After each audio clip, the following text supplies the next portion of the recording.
Vous étiez sur le terrain, Jérôme Rodriguez, pour ce qu'on appelle l'épisode 13 ? Oui, je lâche pas.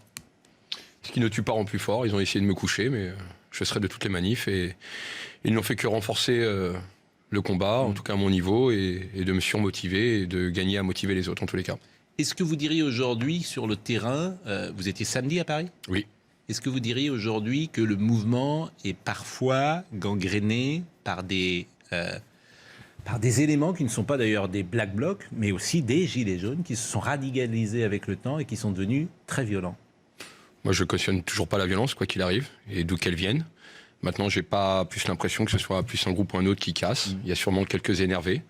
Maintenant, à la police de prendre ses responsabilités face à cela et de pouvoir les extraire de la manif si casseur il y a, tout simplement. Nous, on a parfois des témoignages. Alors, j'étais par exemple ce midi à RTL pour les auditeurs ont la parole. Et il y a une jeune femme qui est Anne, qui est vendeuse dans l'avenue Montaigne, et qui raconte que vers 14h, 14h30, sont arrivées 150 personnes devant la vitrine, gilets jaunes. Ils portaient des gilets jaunes. L'était-il ? Ils portaient des gilets jaunes et qui ont insulté, qui ont vandalisé, qui étaient dans un état de nerfs, d'agressivité et de colère, comme rarement depuis que le mouvement a existé. Et que ça, c'est aussi un autre témoignage qui a existé du côté du 16e arrondissement, où il y avait un chauffeur qui était là, qui transportait des touristes parisiens et qui était agressé, pareil. C'est des témoignages que j'ai entendus ce midi dans Les Auditeurs ont la parole, des gens qui racontaient cela.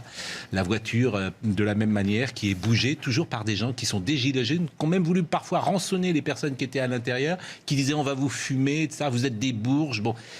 Et il y avait ce climat d'agressivité. Alors, ce sont des témoignages, je ne les ai pas vérifiés, je les ai entendus ce midi. Et moi, j'ai d'autres témoignages où ça se passe très bien. Parce que moi, par exemple, samedi, ça s'est très bien passé. J'avais que des bonnes personnes autour de moi, prévenantes, qui venaient me passer des messages, qui venaient discuter, qui venaient débattre, qui venaient échanger avec moi. Donc, si aussi on pouvait s'interroger à ça et faire une juste mesure entre le mauvais et le moins mauvais, ça pourrait aussi répartir un peu plus les choses, parce que c'est toujours ces effets de loupe médiatiques sur une personne pas contente ou une personne qui aurait éventuellement cassé, sans forcément aussi parler des choses bien. Ça, non, mais la question, en fait, c'est est-ce que vous... Depuis 40 ans, en France, on se concentre uniquement sur ce qui va mal et non pas montrer aussi sur ce qui peut aller bien.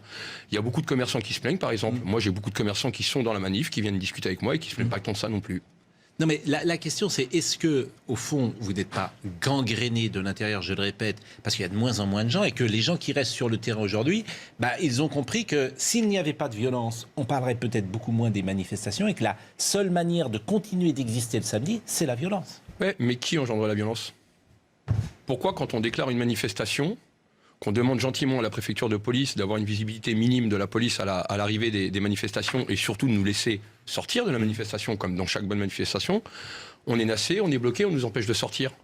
Donc ça suscite quelque part un énervement et certaines personnes sont à même de pouvoir s'énerver et rentrer dans ce schéma de violence.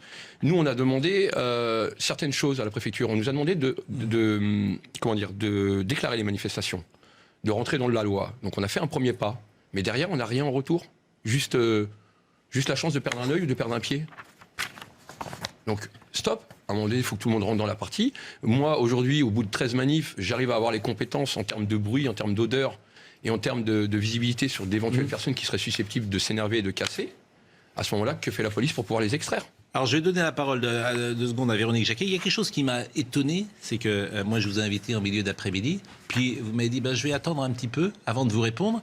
Et en fait, vous avez fait un sondage pour savoir si vous deviez venir dans l'émission sur votre page Facebook. Et ce sondage... C'est la première fois qu'on s'est rencontrés. Mais oui, et alors ça m'a étonné. Pascal Praud demande une revanche. Une revanche, c'était pas le mot qui convient, parce qu'on a vu un échange sur Tchernobyl. Mais demandez votre avis, j'y vais pas. Alors, les gens ont répondu, par exemple, j'y vais, les gens vous ont donné l'assentiment, mais par exemple, si les gens avaient dit, je veux pas que vous y alliez, vous ne seriez pas venu. Non. Et ça m'a étonné. Pourquoi vous avez besoin de l'avis des gens ? Parce que le mouvement appartient au mouvement et qu'à un moment donné, j'aime avoir la légitimité de pouvoir m'exprimer sur un plateau télé avec l'approbation de ceux qui me suivent, tout simplement. Véronique Jacquet. Oui, est-ce que vous n'avez quand même pas le sentiment qu'il y a une exacerbation de la violence pour 3 raisons ? La première, parce que dans les cortèges, vous êtes les premiers à contester les chiffres officiels du ministère de l'Intérieur, donc il y a de quoi vous énerver. La deuxième, c'est parce qu'il y a de plus en plus présent l'extrême gauche, l'extrême droite, mais aussi le NPA, la CGT, qui sont plus ou moins visibles. Vous n'êtes pas tous d'accord pour les accepter. La troisième raison, c'est encore et toujours la surdité du pouvoir. Et c'est à se demander pourquoi d'ailleurs vous continuez. Donc quand vous dites ça se passe bien, non, on sent qu'il y a quand même de plus en plus de tensions. On sent que la violence, elle devient complètement intrinsèque à votre mouvement, qui ne peut pas en être autrement. D'ailleurs, est-ce que si vous aviez des revendications cohérentes, si vous pouviez nous les exprimer là, si tout un chacun parmi les jeunes pouvait les exprimer, vous auriez besoin de passer par la violence quand vous vous mobilisez? C'est-à-dire sur les trois revendications, ce qui amène à la violence? Oui. Oui, mais les 3 revendications, ça fait 2 mois qu'on les répète.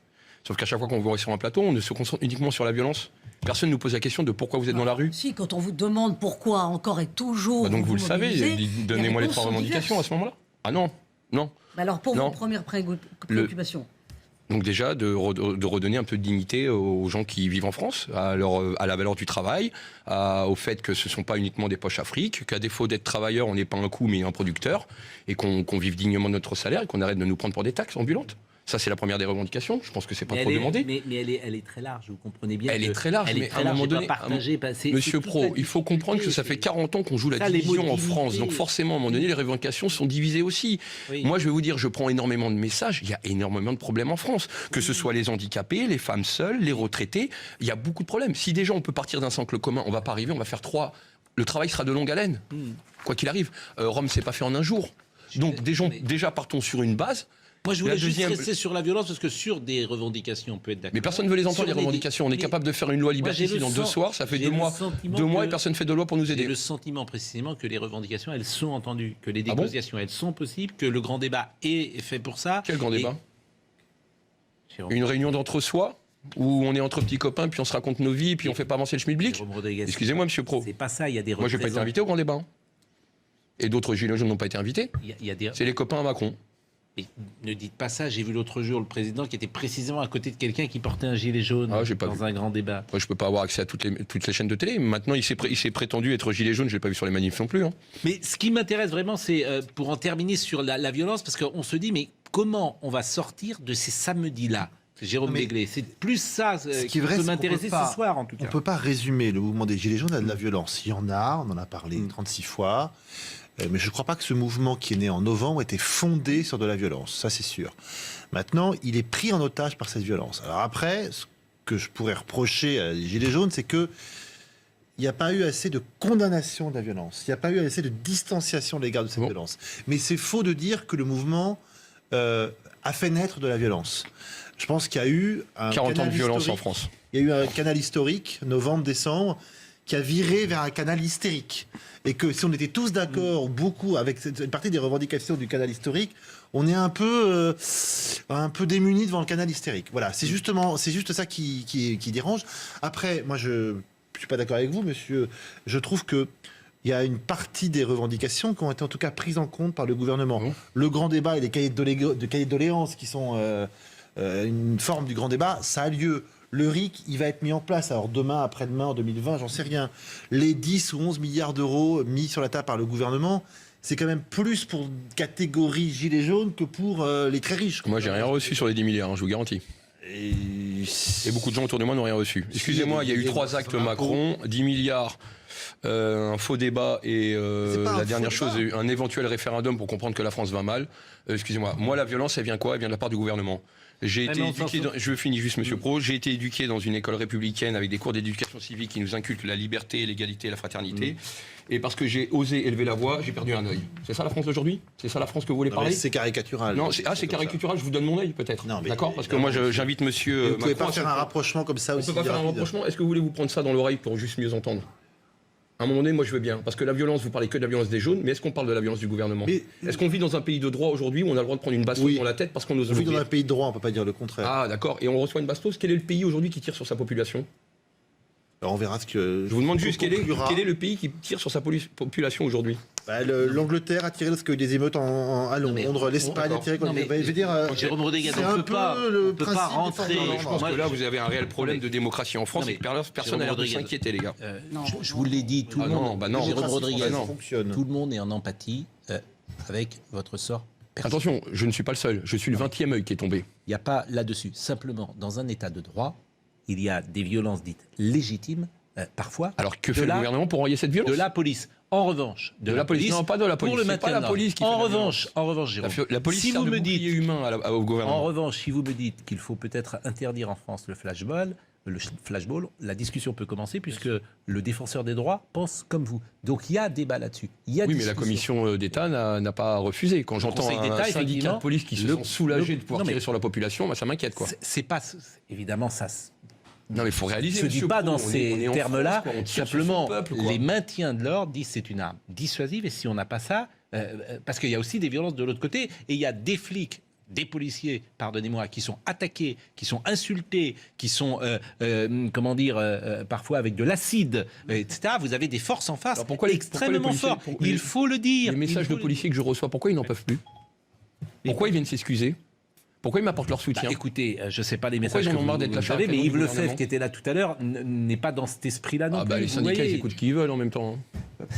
En Je tout suis cas, désolé, vous êtes là je suis pour désolé. témoigner ce soir, donc c'est parce qu'on veut vous entendre. Moi, je peux pas Mais répondre moi, si vous voulez précisément m'entendre, je vous sur dis tout qu'il y a un ce qui réel se dit problème de sur le- démocratie en France, qu'aujourd'hui on se fait tirer dessus parce qu'on ose l'ouvrir. Maintenant, si on réclame un peu plus de dignité et de vie en France, et que la seule chose qu'on reçoit, c'est de perdre une main ou de perdre un œil, je pense qu'il y a un réel souci, il faudrait peut-être se poser Alors la question. justement, Yves Lefebvre a une formule malheureuse pour le C'est moins. dégueulasse. Alors ce qu'il dit, c'est bien fait, c'est pas pour sa gueule. Évidemment que c'est une formule qui est... Moi, j'ai passé la nuit avec la famille. De se permettre de dire ça, lui, il est dégueulasse comme mec. Parce que moi, j'ai passé la nuit avec la famille. Parce qu'ironie du sort, j'ai un ami qui a été blessé pendant la manif. Je l'ai rejoint aux urgences. Et il y avait la sœur de Sébastien qui a eu la main arrachée. Et ensuite, il y a les parents qui sont arrivés. Il faut voir la détresse. Hein. Et je pense qu'il faudrait qu'ils s'en prennent une dans la main. Je pense qu'ils parleraient autrement aussi. Parce qu'à titre d'exemple, ça commence à m'énerver des gens qui se permettent de la TNT, quoi. De la TNT. On est en France, on nous attaque à la TNT. Je peux comprendre qu'il y a des violences, je peux comprendre qu'il y a des casseurs. Mais au pire, c'est même pas ceux-là qui prennent, quoi. Et je comprends même pas que personne se pose la question qu'on a un réel souci. On nous attaque avec des armes de guerre. Guerre et France, moi jamais j'aurais cru mettre ces deux mots dans la même phrase dans ma vie en France. Je Monsieur vous Pro. répète que les choses ne sont pas aussi caricaturales que vous le dites ou que vous Mais l'expliquez elles là. existent. Et forcément... Elles existent, Mais- monsieur Pro. Mais Elles c'est sont là, elles sont forcément... bien réelles. La police répond. Jérôme Rodriguez, Mais il y a entendez d'autres formes de ça. réponses qu'ils apportent Oui, des idées dans les autres mais pays, ils eux sont pas disent comme ça. si on n'a pas ces réponses-là, déjà c'est compliqué le maintien de l'ordre. Autrement, c'est nous qui allons être en très grande difficulté parce qu'on ne pourra pas, on n'aura pas les moyens de répondre. Parce que la vérité, elle est quand même... C'est pour ça que c'est des discussions compliquées. Il y a des manifs tous les jours en France. Il n'y a jamais un souci dans toutes les manifs. Il y a des manifs, il y a un problème en France avec les Gilets jaunes. Parce que, et c'est ma modeste analyse, le samedi, certains ont compris que la seule manière de continuer d'exister, c'est la violence. Et que si vous enlevez la violence, à ce moment-là, on ne parlera plus du mouvement. Parce qu'il y a 4000 personnes dans la rue. Il n'y a samedi. pas 4000 Il y a- personnes. Je vous ai dit que vous avez un réel problème de maths. Sérieusement, il n'y a pas Mais il y 4000 avait personnes. combien de Rien, personnes rien que M. Nunez, il y a 2 minutes, il vient de se contredire. Il dit des milliers de personnes devant l'Assemblée nationale. Mais ce On que est je 4000 veux à vous Paris, dire, lui, c'est dit des milliers qu'il de pourrait, personnes. il Arrêtez la pourrait n'y désinformation, avoir, Monsieur Pro, mais s'il vous plaît. il n'y a pas de désinformation. Il pourrait 55 n'y minutes de avoir, cortège non-stop, c'est pas 40 000 il personnes. pourrait n'y avoir aucune violence dans une manif. Eh C'est ben, pas que la police prenne qui ses tire. responsabilités C'est en pas, arrêtant les casseurs avant. c'est pas la police. C'est pas des casseurs les gens dont je vous ai parlé tout à l'heure. C'est des gens qui portent un gilet jaune. Mais Moi, n'importe qui peut porter un gilet jaune. Oui, mais vous Et si, pouvez pas. si demain j'en porte pas et que je lance un caillou, je suis qui? Je vous dis Non, mais je vous comment demande, vous faites si moi, j'enlève les mon gilet jaune, 150 j'enlève mon gilet personnes, jaune, je les jette un caillou, je suis 150 qui? personnes dont je vous ai parlé tout à l'heure, qui entrent dans l'avenue Montaigne, qui foncent dans une boutique de luxe, qui attaquent les Porsche, etc. Qu'est-ce que vous faites? Qu'est-ce que vous proposez pour qu'ils ne le fassent pas? Et là, on arrive à effectivement, il n'y a pas de solution. Il y a des solutions. Ou en tout cas, Il y a des en tout solutions. cas, Il y en a pas beaucoup. a des policiers infiltrés dans le cortège, ils sauront très bien les extraire. Il y a des policiers intégrés dans le cortège. J'ai fait partie des organisations de manif. Je suis là dans la manif, il y a des policiers en civil qui viennent me voir. Bonjour, monsieur Rodriguez. Donc déjà, moi, je suis connu. Ils viennent me dire bonjour nommément. Ils sont là au milieu du cortège. Vous n'allez pas me faire croire qu'ils n'ont pas les compétences pour... Mais alors, c'est quoi votre alors, pourquoi ils analyse laissent faire? Et pourquoi Pourquoi moi j'ai des Vous pensez que c'est l'intérêt Pourquoi moi j'ai des témoignages aujourd'hui de certains CRS qui me téléphonent et qui me disent que quand ils voient des casseurs se mettre en action et qu'ils ont pour ordre de ne pas intervenir? Écoutez, Pourquoi je vois des on peut photos? pas vérifier ce témoignage. Mais alors la prochaine fois je vais enregistrer les gens et puis je vous le ferai vérifier. Et pourquoi on voit des photos avec certains policiers, des baqueux principalement, avec des marteaux autour de la ceinture? Qu'est-ce qu'ils font avec des marteaux? Non mais monsieur, Moi j'aimerais juste comprendre quoi. on pourrait Qu'on me vous réponde au moins à reprocher cette question. de Mais on ne pas reproche être beaucoup de capable choses, monsieur. de faire le tri entre les bons et les mauvais éléments. Écoutez, moi c'est simple. Dimanche matin où je me suis réveillé de mon opération, j'avais 2 choix.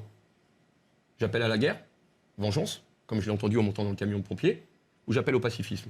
Mon message a été clair. Vous avez toujours été Il a été très un pacifiste, du D'accord. premier au dernier jour. Il y Donc, a à un rien moment dire donné, là-dessus. je pense que Mais- je peux être entendu dans le sens où, oui, il y a un réel problème de violence, mais qui a la responsabilité de porter cette Mais violence? pourquoi vous ne faites non, pas mais le surtout, tri parmi pourquoi les vous la gens condamnez Parce que pas je suis qui? Moi, je vais arriver, je vais dire, toi, tu viens pas. Écoutez, Pour vous la pouvez- crédibilité non, mais de votre vous pouvez mouvement, quand même oui. la condamner. La vous crédibilité, pouvez- Autre la sujet. crédibilité, c'est que si à un moment donné, on parlait un peu plus de nos revendications Mais et on- que le gouvernement se parle mettait que au de boulot ça, pour nous, monsieur. on parle de ça, personne Là- n'en parle. Si, Personne n'en parle. les revendications de cette France qui n'arrive pas à mettre, à joindre les deux bouts, des difficultés qu'elle rencontre, de cette population qui a parfois été invisible, de la dignité du travail, etc. C'est des sujets qui sont sur la table. Ah ouais, La on en parle pas, formation. monsieur Pro. Quand est-ce que vous m'avez invité pour une émission pour en parler clairement? Mais on Bah en oui. parle. On en parle régulièrement. Il se trouve que ce On fera soir, un troisième acte on tous les a. deux. Ne dites pas ça. Ce soir, On parle de violence, on parle pas de on parle de la revendication des violence ce soir. Ben oui, Oui. parce que la violence, comment vous dire, elle frappe les imaginations. Elle nous interroge. On va voir le sujet jeunes. à Retournez l'instant. sur les ronds-points, parlez On va- avec les gens, vous allez voir.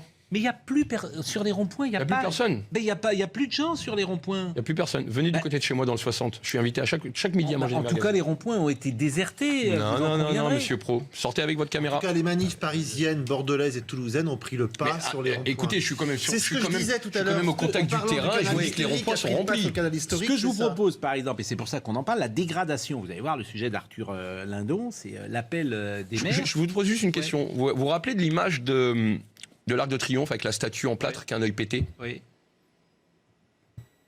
Ben moi, on m'a mis une photo juste à côté avec mon œil pété. C'est choquant, hein. Qui a mis cette photo? Voilà, un petit morceau de plâtre qui a eu un... Alors, ok, on touche à l'art, on touche à l'histoire française. Ça reste une statue de plâtre qui s'est fait casser l'œil. Vous voyez, quand les gens sont rentrés dans... Puis il y a Jérôme à côté, un être humain qui a perdu un œil. Qu'est-ce qui est le plus... Entre du matériel et une personne, Alors, une je vie vais humaine? prendre une autre comparaison. Si, Non, parce que on va déjà notamment- répondre à ma Non. comparaison. Qu'est-ce qui a plus de valeur humaine? Une statue en plâtre qui a un œil cassé ou un homme qui a perdu son œil? Sur la question que vous posez, il n'y a même pas d'autres réponses Bah, possibles. apparemment, pour le président, non. Écoutez, Véronique Jacquier. Oui, autre comparaison. Moi, ce qui me choque beaucoup, c'est que vous parlez de violence, la violence que Non, vous parlez de subissez, violence, les moi, j'y Gilets réponds. jaunes, la violence que subissent des Français, la non-réponse du gouvernement qui serait une violence, tout ça, je veux bien l'entendre. Non, c'est ça, la violence non, du non, gouvernement. Non, mais attendez, au bout de 2 mois et demi, il y a 70 000 personnes qui subissent un chômage partiel. Le gouvernement est obligé de débloquer 35 millions d'euros. Ce chômage partiel touche à 93% des PME. C'est d'une grande violence. 70 000 personnes qui sont au chômage C'est partiel. marrant, j'ai pas le Qu'est-ce discours que des vous dites à commerçants ces qui gens-là? travaillent. Moi, Ça aussi, c'est de la violence. personnellement, j'ai Ça pas aussi, le c'est même de la discours. violence. Apparemment, les derniers commerçants, chiffres du chômage sont commerçants qui ont bons. leur magasin pété, ça aussi, c'est de la violence. Ah Voilà. bon Qu'est-ce moi, que je vous discute. répondez à Moi, cette j'ai des violence commerçants sur le. Ben, justement. J'ai des commerçants sur la manif avec moi qui n'ont pas l'air de se plaindre autant que vous avez l'air de le dire. Oui, mais tous les commerçants ne sont pas des gilets Moi, jaunes. je sais pas. Apparemment, les derniers chiffres du chômage, ils n'avaient pas l'air si catastrophiques que ça. Donc, à un moment Jérôme donné, stop à la Rodriguez. désinformation. C'est facile de faire des effets de loupe sur un pas content, à défaut d'interroger ceux qui sont satisfaits Non, de ça. les 70 000 Juste, personnes qui sont au chômage partiel, c'est pas de la désinformation. Ah, juste à cause des gilets jaunes, disons, c'est précis les chiffres. Hein.